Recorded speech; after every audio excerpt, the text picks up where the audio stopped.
261 inches. That's not a house, not an RV. That's a sleeper cab bolted onto a semi-truck. Granite countertops, full-size refrigerators, walk-in showers, and one of these trucks has a motorcycle garage built into the back.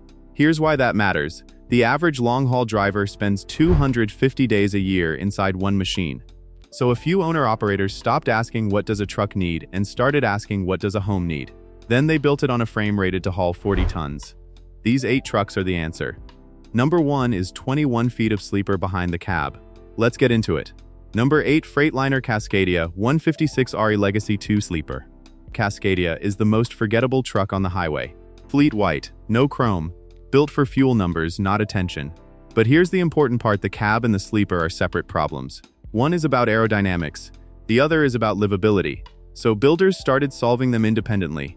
Bolt a 156-inch sleeper onto that aerodynamic shell and the math changes. Induction kitchen on one side, a shower with real water pressure on the other, a desk, a wardrobe, a double bed.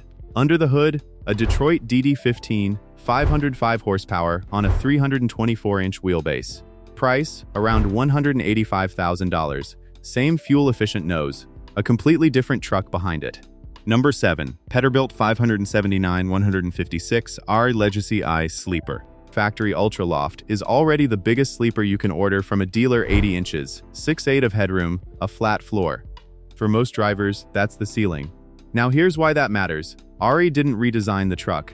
They just stopped treating 80 inches as the limit. Same nose, same drag coefficient, same fuel economy, but now there's a kitchen behind the driver, a bathroom down the hall, and a wardrobe built for a month on the road. The 579 was already the most livable truck Peterbilt sold from a lot. This removes the compromise entirely. Number 6, Volvo VNL 180 R Legacy Sleeper. Volvo's factory VNL 860 Sleeper is 77 inches tight, efficient, over-engineered the Scandinavian way. At 180 inches, it's not the same category of truck anymore. This is where most people misunderstand custom sleepers. They assume bigger just means more furniture. It doesn't. At 180 inches, the bed isn't bolted in place, it drops from the ceiling when you need it and disappears when you don't. Full shower, toilet, induction kitchen, built-in water storage. The engine up front still makes 500 horsepower. Everything behind it is a self-contained apartment.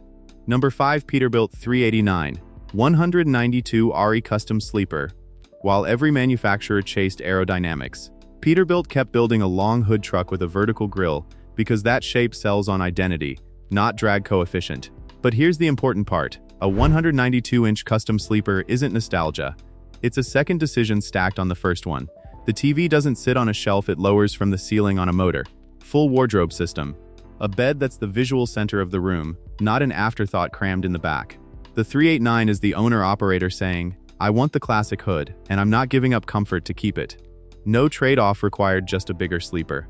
Number 4, Peterbilt 379, 166 ICT Custom Sleeper, the OG. Number 4, Peterbilt 379, 166-inch Indiana Custom Trucks, Sleeper, the build that started this entire category. 2002, Donnie and Diana Harper order a brand new 379 and send it straight to Indiana Custom Trucks.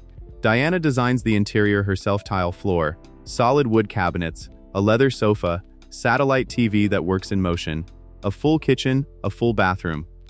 This is where most people misunderstand the Harper truck. It wasn't a showpiece. It was a working rig.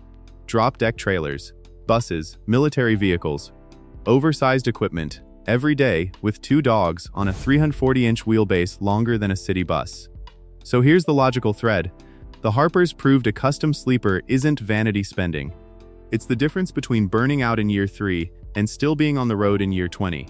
Diana didn't decorate a truck. She built a retention strategy for a career.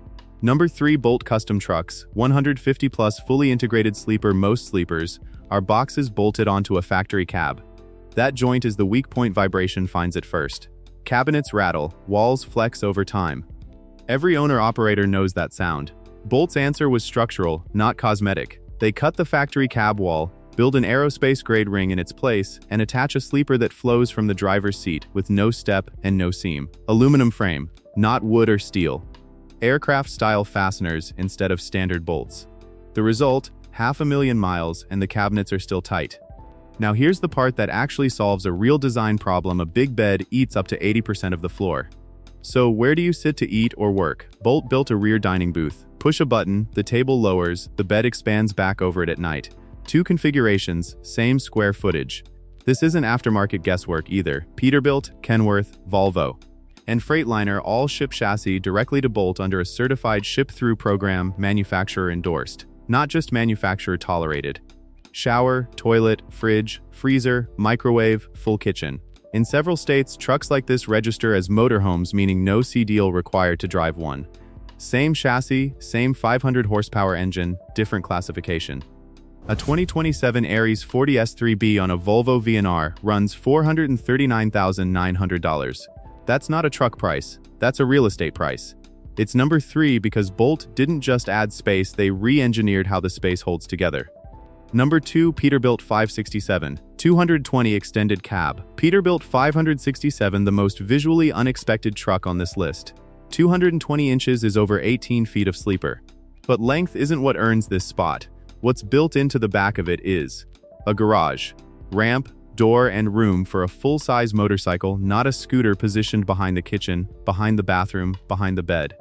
This is where the logic actually lands. When your truck is parked at a stop for the night, a 70-foot rig isn't going anywhere for a grocery run or a side trip.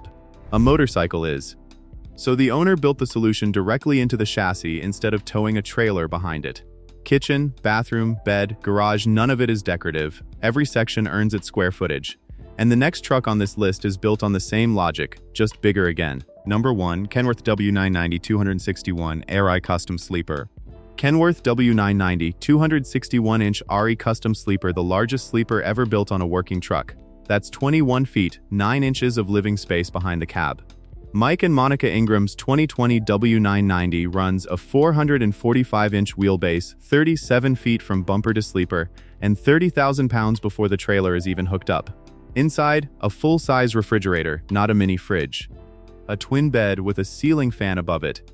A full bathroom with real tile and a real wall separating the shower from the toilet. A 100-gallon water tank, more than most RVs carry, and more than most apartments use in a week. Here's why the weight matters and why it's a real trade-off, not a marketing detail. 30,000 pounds of truck means a lighter payload and worse fuel economy on every haul. Every spreadsheet says build smaller. The Ingrams, who haul oversized freight and drop deck equipment for a living, built bigger anyway because the metric that mattered to them wasn't on that spreadsheet. It was life quality across 300 days a year inside one machine. Mike already has a W900L on order. The W990 isn't just the top of this list. It's the current ceiling on the question, how big can a sleeper get before it stops being a truck? That answer hasn't been written yet. Here's what the price tags miss. $185,000, $439,900. People see numbers like that and think excess. But the average long hauler spends more nights in this truck than in any house. A factory sleeper 72 inches, a bunk, a mini fridge isn't built for that. It's built for the brochure photo. Harper proved the concept in 2002. Bolt solved the engineering problem nobody else would touch. The 567 added a garage nobody asked for, and everybody understood the moment they saw it. The W990 is sitting at 261 inches right now, and it's not the final number. Somewhere, a driver is measuring a wheelbase and sketching a floor plan that beats it.